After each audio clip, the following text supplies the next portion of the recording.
For today's video, I'm going to cook adobo, yung ugali ko.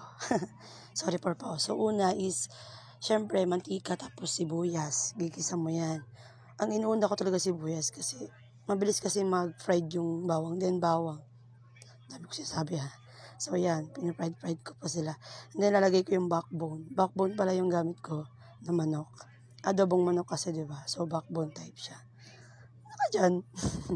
So, ayun. Nalo-halo ko siya. Yan. Umugaw-gaw pa siya. And so, chicken cubes, laurel, pamintang buo, paminta powder. Ayan. Tigda-dalawa lang sila.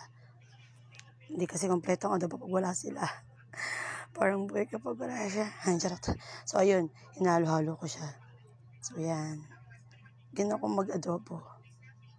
Yan yung ano. Yan. So, yan. And then, lagyan ko siya ng konting tubig. Pakalo-kalo ko ng konti. Yan. Sinalo-halo ko.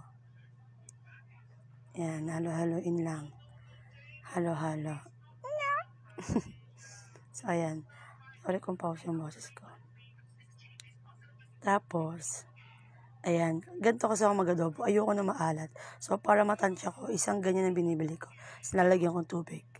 Para hindi siya ganun kalat. Yan. Tapos, pinaghalo ko. Yan. Para matatansya mo yung alat niya. So, tinakpan ko, pinakuluan ko. Ayan, halo-halo. Sorry for my voice. Pause talaga ako. Kasi nag-video okay ako. Sa banyo. So, ayun. Yan, tinikman ko yan.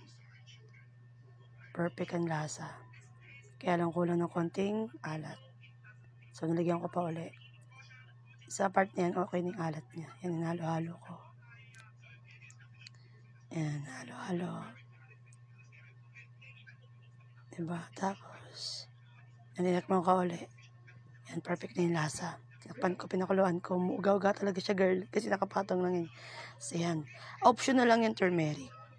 Kasi, parang, ewan ko, naisipan ko lang lagyan turmeric kung anong lasa. So, yan, halo-halo ko. Yan. Ganyan-ganyan.